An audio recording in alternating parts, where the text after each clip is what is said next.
engine 540. 540, go ahead. Yeah, it looks like it's going to be the car crusher again.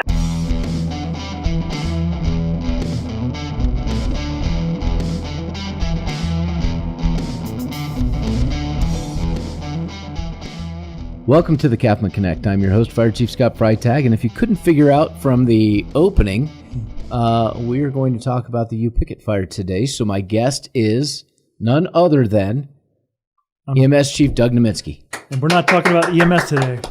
I know, this is different, Doug. We have you on, and as a matter of fact, when I called you, I started with, I'm not asking you to do another podcast about EMS. This is about the U-Picket fire, and one of the reasons I want to do this is there were a lot of questions from the community that came up. Some of our folks weren't on the fire, so this is an opportunity for you and I just to talk about some of the challenges that you faced throughout the incident that actually went for 3 days, not for like a couple of hours. No. It was long and drawn out. And I just want to make sure everyone understands what we're doing. Now, we're not doing the after-action review. This is not me and you doing an AAR because I wasn't there. It's your call. You're going to do that with the crews. But there were some unique challenges as well as some unique opportunities that you took advantage of as the IC. And so I kind of want to walk through what that was and what that looked like and what led you to make those decisions to reach out to Carl to get the drones and those types of things. Sure. So not EMS. We're not even bringing up the 3-letter word. So yeah, it was, typical Thursday afternoon, and then the tones came out, thinking it was a wildland fire. Obviously, we've been in a lot of red flag conditions lately, and sure. So we're thinking it was going to be something like that. We've had a couple fires at U-Picket in the past, but it's never been in this same spot. This is new to us as far as this pile of cars that caught on fire this time. It's usually Natalie, the car crusher. Yeah, there's a big car crusher out there. It has a name called Natalie. It's written on it. We know her well. Yes. I've actually been to a couple of the fires over there. And usually it's debris piles related to processing the vehicle. So like when Natalie crushes up a car, it sorts it into different parts. Some of it's metal, some of it's foam, some of it's, garbage or whatever. Right. And usually the fires will start due to like sparking or whatever into some of those other piles. And they're a smaller pile, and we usually get it out within, an hour or two. Right. This thing was entirely like a different beast. So, well, and we don't have the security video to show, but our investigators are still looking into the incident. But there is security video that shows the camera shake, and then when the camera shakes, black smoke immediately starts coming off the pile, and it's a 30-second video, and what you see is it starts coming up, and then it gets to be very heavy black smoke as the video continues, just for those 30 seconds. Our investigators have talked to folks who were on the scene, who were there, and they said, we heard a boom, saw the black smoke. One of the workers there said, well, I ran towards the fire with a hose. The other worker said, well, I turned the water on for the guy running with the hose. So we don't have a cause yet. It's still under investigation. But what we do know from the initial reports is there was some sort of boom that came from the pile, and then there was thick black smoke, and it spread quickly from there. And I was just going to say, this picture, I took it, I don't know, maybe 5 minutes after I got there. So fairly quickly into the assignment, and you can already see how much fire and heat and the black smoke. Well, for perspective, you were coming from Station 53. Yeah, so maybe a mile and a half, 2 miles probably from there. We got there really fast, and I was right behind Engine 540 and 53. We all got there pretty much at the same time. So yeah, the thing got going very hot, very fast. And when you see that dark black smoke and that kind of volume, it's creating some BTUs, which is just energy, Right. It's going to take a lot of water to put something like that out. Well, and with this, there is an opportunity to use foam as well, which you tried. We used almost all the foam that we had in the warehouse. It's gone. Right. So, luckily, yesterday a shipment came in because we were like scrambling for another pallet of foam. And by the way, foam is not cheap. No. It's probably, I don't know what it costs anymore, but it used to be $100 a pail. And we probably went through close to 40 pails. Yeah. So you dumped a lot of foam on the fire. Yeah. It was just a deep-seated fire from where it started, so it wasn't something that was on the surface. And you can see from this picture how hot that thing is burning, and then just the materials that are in it. And this is earlier in the fire because as you pulled up, you can see a couple of engines, or one engine's a little bit close, but it wasn't when they first got there. And I spoke with Captain Polikin on Friday when I stopped by the site, and he was on engine 540 driving that day, and he said they were just pulling their gear off because it was about 5 o'clock, pulling their gear off the engine, and they looked out the front garage door and saw the plume of black smoke. And they immediately thought, oh, Natalie's on fire again, which is what you hear Captain Levichek say in the dispatch audios. He's calling it in to dispatch. But it came out as a wildland fire, clearly. Hey, Jonah, do you have the other photo from the sky we can show with the green machine? That's Natalie, and we'd be able to point that out to folks so they can understand what we're talking about. We keep saying Natalie. She's kind of behind here in the smoke. Behind the smoke. But yeah. So this was a challenging fire from the start.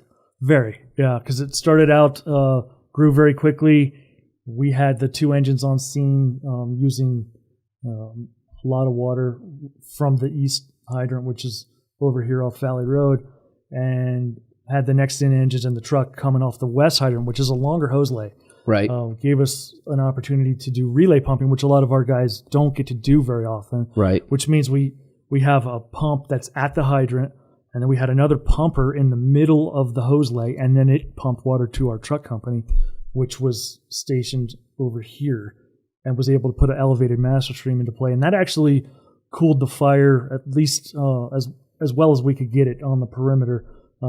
It couldn't get penetration into the deep-seated part of the fire just due to the way the configuration of all that metal. Right. It was almost shielding, some of that water from getting down deep, and the foam we were adding to every apparatus. Right.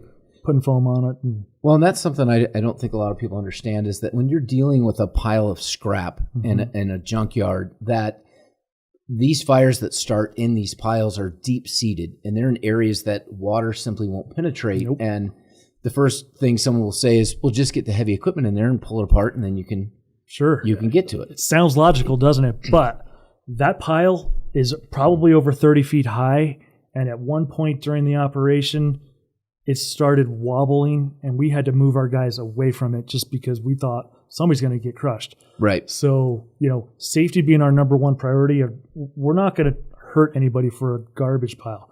It's not going to happen. Right. It shouldn't happen. And we do understand citizens were concerned because of the air quality. Absolutely. And, if you thought it was bad at your house, you should have been on the ground around the pile as it was burning. And then the wind kept shifting. Tell me about that. So predominantly, we have the southwest wind direction here in Prescott Valley. However, as soon as the sun went down, we started getting some crazy wind shifts, and all of a sudden we'd get a north wind, and that whole column would shift and come right over where everybody was working. It did that numerous times throughout the night. Even had an east wind at one point, which is very rare. We must have had a front either passing through to the north of us or something, but it did affect the smoke column. And by morning, when the sun came out, the valley between Prescott Valley all the way to Chino, Dewey, Humboldt, you could just see a light haze in the air, and it was probably just resting, almost like a small inversion. But once the sun comes back up, that stuff lifts off.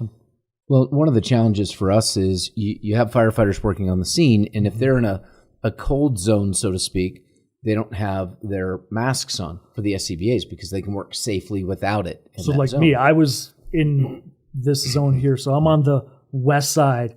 These are all the cars that people would pick their parts from, and this was considered an exposure for us. So we were trying to protect these vehicles here from burning up if the heat were to come to the west. That piece of equipment there, that crusher did receive some heat and damage.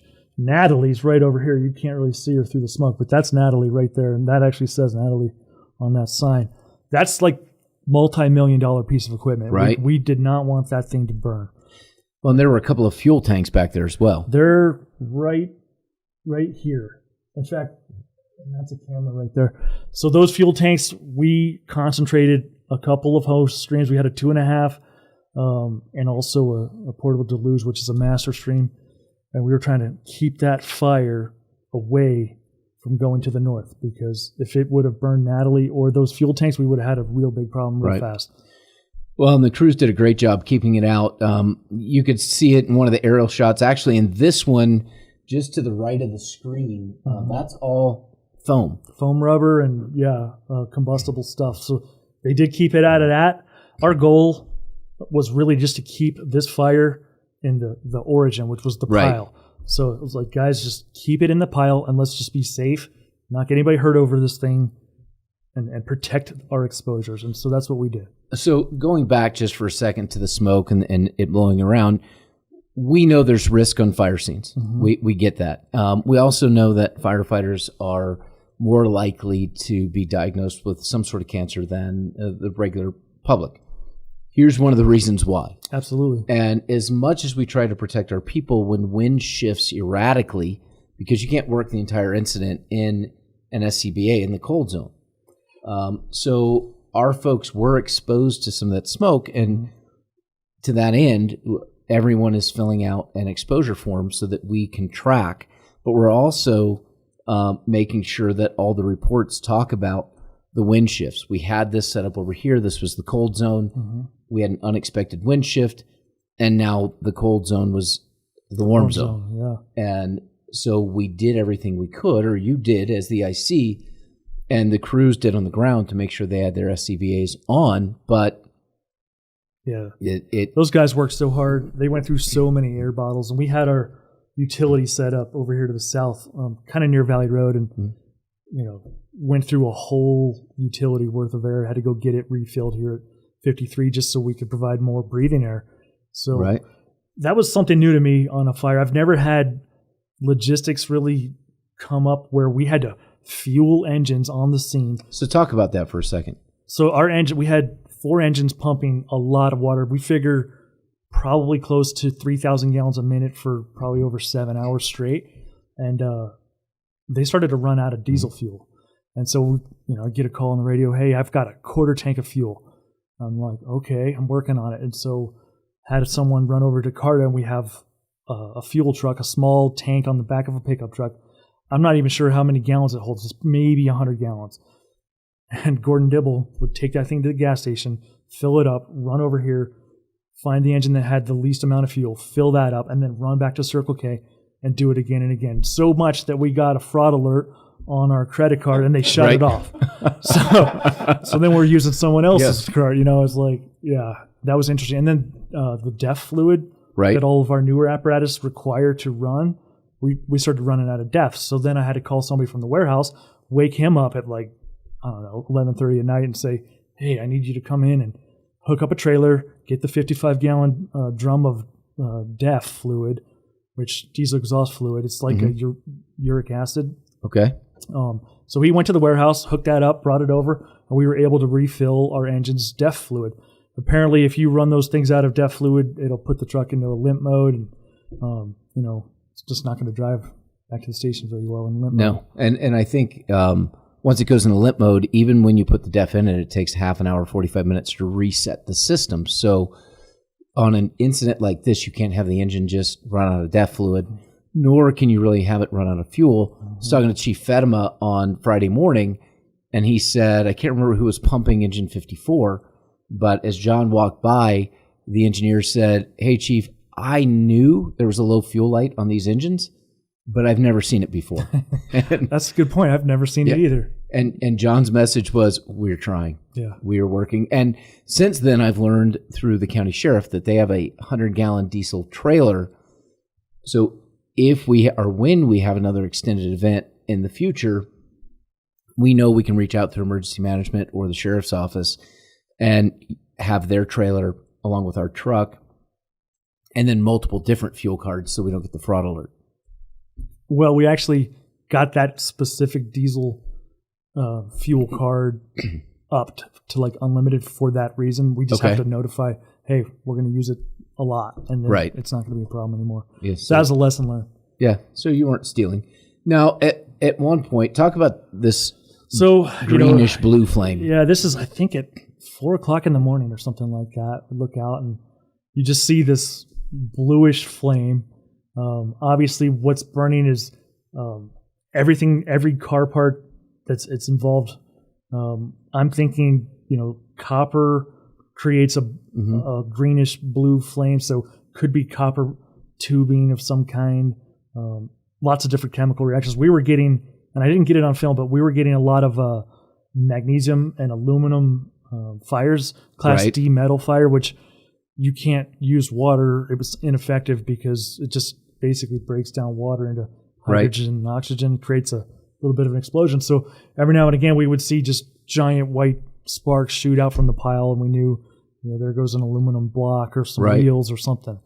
Well, and talk about some of those explosions you had, because airbags and parts that would explode and fly up out of the pile and then land in the area of our crews. There were a lot of explosions, various, intensities, I would say, some of which were airbags. The airbags were kind of short in duration, pretty loud, and I probably saw 5 or 6 that actually inflated the airbag, which flew into the air, and then it would catch on fire and like kind of just fall. So that's how we knew they were airbags, just seeing those things floating around. A lot of things that exploded, we couldn't tell where it was coming from. It was like deep in the pile, very loud. Some of them were real deep and kind of scary. Like a couple times I remember calling for a par check, which, because I can't see through the smoke. I can't see my guys on the other side of the pile. And you hear this loud explosion. You're like, oh my God, is everybody okay? So explain par check for people. Personal accountability report. We're trying to say, all right, guys, something's concerning to me. I want a par check. So I announce on the radio, hey, give me a par check. And every engine company on the scene will say, okay, engine 53, I have a positive par of 3. We're on the northeast corner fire attack. So they just explain to me where they are, what they're doing, and their total number of people, so that we know everybody's accounted for. So perfect. We keep that. On fires, we try to do it every 10 minutes, and on outdoor fires, you can kind of pare it down to a reasonable level. But with the explosions and things like that, we did quite a few. So on this one, Doug, you decided to deploy some new technology. Tell me about that. So Russ Smith was initially at the Engineers Academy, which is at CARTA, which CARTA is our training facility. It's only not even a mile from where this occurred. Well, Russ launched his drone from CARTA and actually flew right over to the fire and took some initial video of when the fire happened. He then showed up at scene and knocked on my window. I was like, hey, I still got a little bit of battery left. I'm like, yeah, I'd love to use it. So his drone is not the department's drone. It's a personal drone that he owns. It doesn't have the FLIR, so we couldn't see heat with it. FLIR. FLIR. I don't know what FLIR actually stands for. But it's infrared. Anyway, it's a heat signature, so FLIR sees the heat. Carl, I called at home. I think he was on days off. I'm like, hey, man, can you come over to this fire and bring the drone? He's like, yeah, I'll be there in 20 minutes. So he did. He shows up, a bunch of drone batteries and a nice drone. I think we have that one right now. We have 2. Do we have 2? Yeah, we have 2 smaller drones. So here's the FLIR. So this is what the FLIR footage looks like with the drone. So we were able to basically station the drone over the fire, and you can see where the hot spots are based on the heat signatures. And we were able to talk to the guys manning the hose streams and say, okay, you need to go a little bit more to the right or left or 10 degrees. And we were talking them into the heat spots, and they were able to concentrate their hose streams right on the heat signatures, which they can't see through the smoke. Right. They cannot tell where that's going. So we were talking them in there.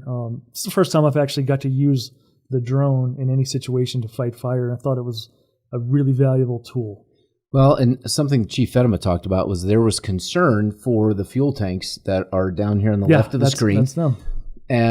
But you couldn't get anyone around the side to get a good visual. Mm-hmm. So using the drone, you were able to get a good visual, determine that there was separation between the pile and the fuel tanks. So you just focused on the hot spots. But one of the things I'd like to point out to folks in this heat signature video is you see two streams at one point on a hot spot on the front toward the front of the fire. You see it cool down. They move to another hot spot, and that flares back up again. That's kind of what led me down the path of, guess what, guys, we're not putting this fire out. We're merely containing it or controlling it a little bit, but it's going to burn. We're not getting water deep down into the seat of the fire. And so we probably had flowed close to 1.5 million, 2 million gallons of water at that point, which were going down into a containment pond. And I didn't want to overflow that. So I don't want to waste all of the town of Prescott Valley's water not putting a fire out. I mean, it'd be one thing if it was effective in putting it out, but it wasn't. So we kind of changed our strategy to more of a, perimeter protection and let this thing burn the heat out of the middle until we can get some equipment in there, because they have all the nice equipment to move vehicles. We just couldn't put anybody in that dangerous situation. No, and I think some in the public would say, well, you should have just started breaking the pile apart to begin with. Well, the fire at that point was too hot, moving too quickly, and it would have significantly or created a significant danger for the people operating that equipment. One, they don't use SCBAs. Nope. So they're not trained in that. Two, we're not trained to use their equipment. But you would have damaged the equipment. You could have hurt people because of the heat coming off the fire. So the best we could do is what you did, which is, hey, we need to stop wasting the town of Prescott Valley's water. Let's contain it to the area of origin. And we're going to have to, in some ways, just wait it out. So basically, this started Thursday night. It burned really hot all night long. Friday, all day, it was just consuming hot spots. And then by Saturday morning, we were able to get the guys and their equipment in there. And this is kind of a shot of what that looked like. So the U-Picket personnel are manning the excavators, and they were able to start picking this pile apart a little at a time. And the guys up in truck 50 are cooling the hot spots as they expose them. And it took them till about 3 p.m. or so on Saturday before they cooled everything off. And so this is just kind of doing its thing. I'm sure this is a Friday picture because there's still quite a bit of heat left in it. Right. I know I went on Friday and hung out with the crew for a little bit. They actually let me get up in the bucket and play some. Control the hose stream and control the bucket, which I haven't been up in a bucket in probably 15 years. So it was kind of cool to get back in there and work with those guys, but to get up above it and see what you had been dealing with. Because I would hit a hot spot that popped up with the deck or with the deluge gun off the ladder, and I would soak that thing down and hit every crevice I could hit, and then I'd move to another hot spot, and this one would pop back up again. So it's not as simple as some would think to just go in and, hey, put the fire out and contain the smoke because you're bothering me with it. And it's not that easy. I wish we could have just put it out. We definitely tried. It was a stubborn fire. I learned a lot of lessons equipment-wise. A lot of our guys got to do relay pumping. They don't get to do that often. The truck company operations, we got to shift through 3 different shifts of guys learning how to do the stick. And they did a great job with that thing. And the other cool thing with the air supply on that truck company, it's a giant bottle of air, and you can hook your mask up. So you're not just on that little bottle. Right. So they were able to sit up there and actually breathe air and operate that stick for hours. And it was a tremendous, valuable piece of equipment. At one point, they did call out emergency traffic because Nick, as a captain at 50, he saw the whole pile starting to rock, and he thought it was going to collapse and hurt somebody. Right. And that was like, all right, time out, guys. Let's reevaluate the situation. Don't be anywhere close to this thing where you could get crushed by a car.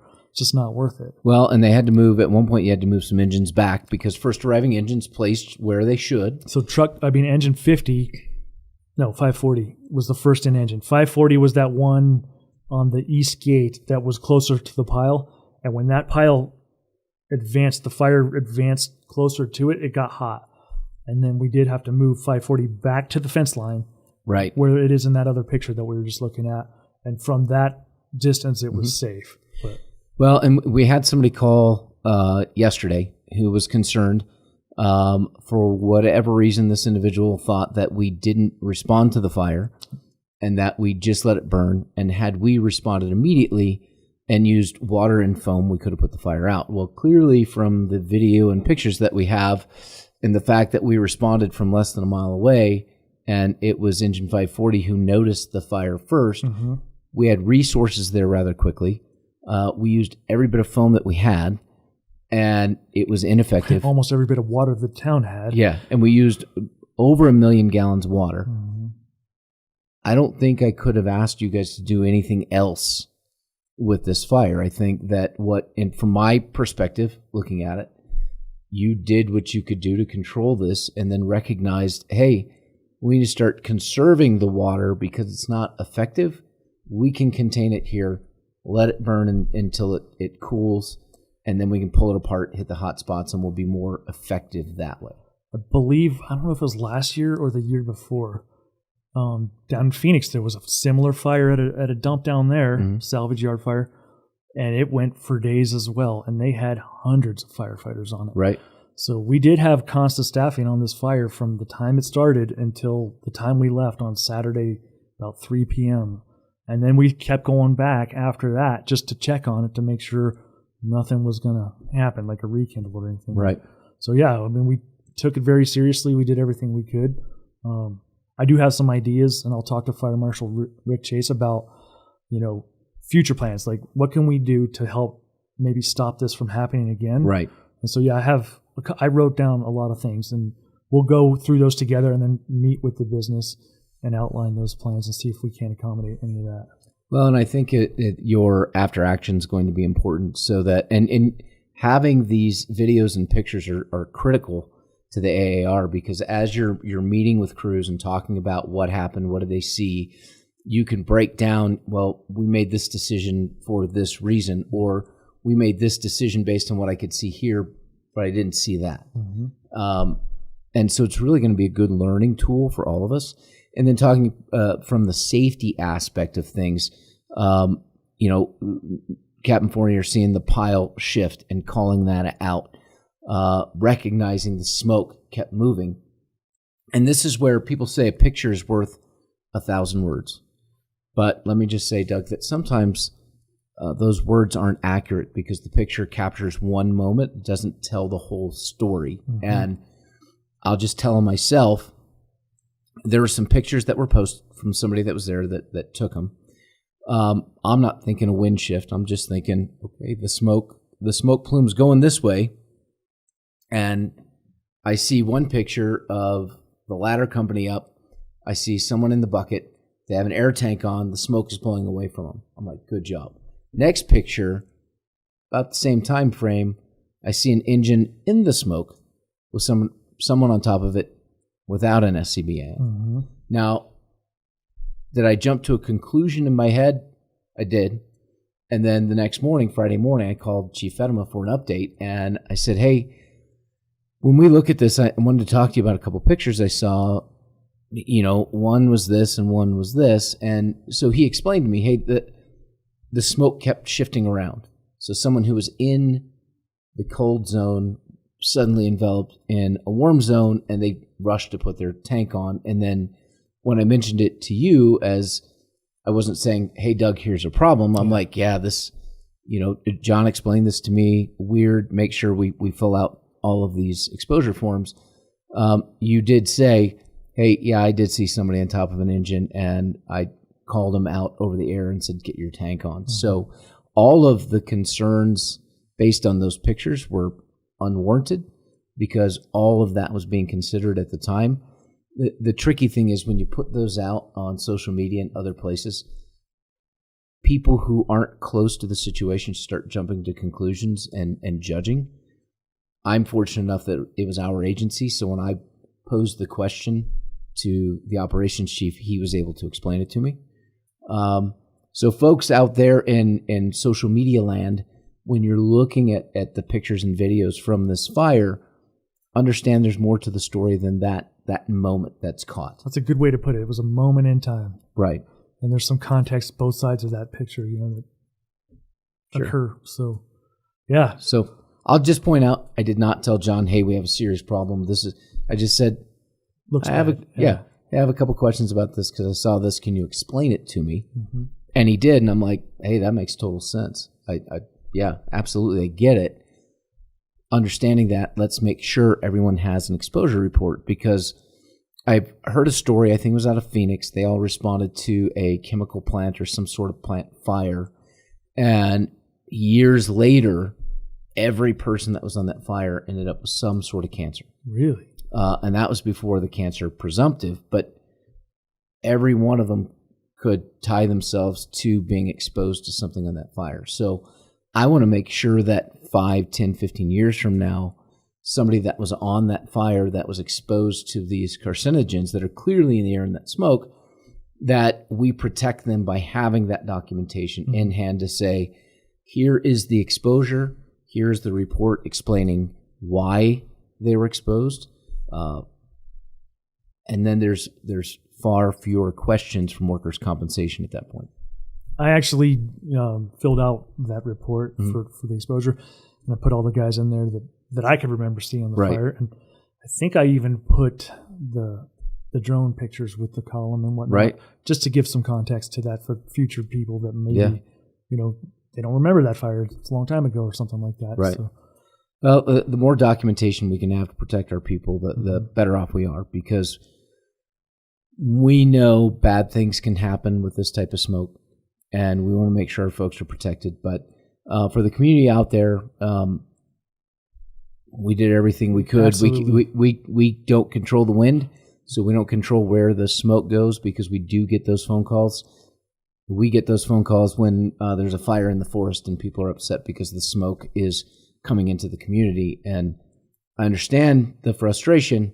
Nobody wants to breathe it. But the best you can do is close your windows and turn your AC, filter the air best you can. Well, I can tell you, in our office, the back door between Chief Tharp and I doesn't seal all that well. Mm-hmm. So we came out of a meeting in the multipurpose room, walked back into my office, and it was just, you could smell the smoke. Huh. And then when I got in my staff vehicle to leave, I turned the air on, and smoke had gotten into all the systems in the car. So for a week, every time I turned the air on, there was just smoke blowing out from that fire. So we understand, but we don't control the smoke. Not a whole lot we can do about it. No. But, Doug, I appreciate you coming on and talking about the U-Picket fire with me. Any lessons learned that you would like to share? I mean, you shared a few. Mm-hmm. Anything else you'd like to close with? Nothing off the top of my head. I think the guys worked their butts off. They absolutely did. Guys and gals, they did a great job. The supporting agencies did too. I know I had an ambo parked out there from Lifeline actually all night long. Right. They were there for us in case we had anybody get hurt. Luckily, nobody did require any kind of treatment or transport. And then there was thank you to that crew. PVPD as well, closing off the road. Mm-hmm. And their volunteers, they did a great job. We had Prescott Fire out. Prescott Fire with Engine 75 pumping that hydrant for us. Did a really good job. They were one of the ones we had to refuel to during that process. So I think everybody, worked their butts off, and I just wanted to say thanks for that. Yeah. And from my perspective, looking at this, looking at the fire, talking to you now, I really appreciate everything that you did, because I don't see a lot in there that I would change. I think that you put the streams where they needed to be. You got the technology in that you needed. You got the fuel in that you needed, the DEF fluid. I mean, this was a challenging event, something like we haven't had before. So you get to be the first to deal with it. Hopefully the last, but we'll see. Yeah. Well, and I apologize, because I was on vacation that day, welding in the shop, and my wife sent me a text and said, hey, I just left. There's a big column of black smoke. And I stopped welding. I went over, I picked up my phone. I looked at the work phone. I'm like, I don't know. They said it was a wildland fire. And I went back to what I was doing. And it wasn't until sometime later that I actually walked outside and looked and was like, oh, crap. Yeah. Wonder what they're doing. And then, as you said, we've been over for scrap pile fires there multiple times over the years. So when I called dispatch and they said, oh, we're dealing with a scrap pile fire, I thought, well, they got it. And then when I was leaving Friday morning to go meet with Senator Sinema and some other folks for a briefing, I looked in that direction and thought, oh, crap. Yeah, it's still burning. Yeah. So that's when I called Chief Fedema and asked for an update and found out a lot more background than I had had before. And just sounds like you guys did a great job. I really appreciate the effort.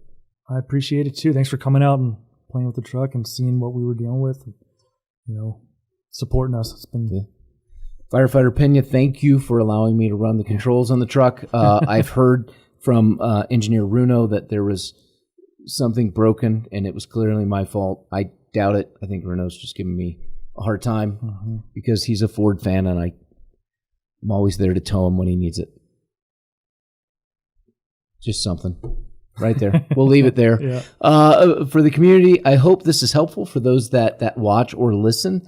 I think this is a good thing when we can talk about a fire like this and provide more information to the community so they can see what we do and the challenges that we had. It's just an educational opportunity. So thank you. There's some other, I think, drone shots and videos that are probably on our Facebook page that Carl took. Right. Not just what we have on this podcast. So there's a lot more available. Oh, yeah. A lot more available. And I did ask Carl to put together a presentation for the board for May to talk about the drone program, because this is why we have it. This is why we have a drone program. But I know that our drones, we bought some pretty inexpensive drones that are limited in capabilities. So I asked Carl, what do you need? He told me, now we want to present to the board. Here's why we want to go out for grants or other ways to fund buying the better drones. And we're not really looking at that much in the scheme of things. About $7,500 to $10,000 per drone would give us what we need. That's 50% less than what they were on the market for originally. So about $20,000, we can replace both of our small drones and have drones that are more effective and we can use in more situations to provide that assistance. I mean, trail rescues. I actually had a call a couple years ago with a lady, dementia patient that wandered off, and we were looking for her all night long. It got really, really cold, and we couldn't find her. I tried to get a DPS helicopter, has a big FLIR.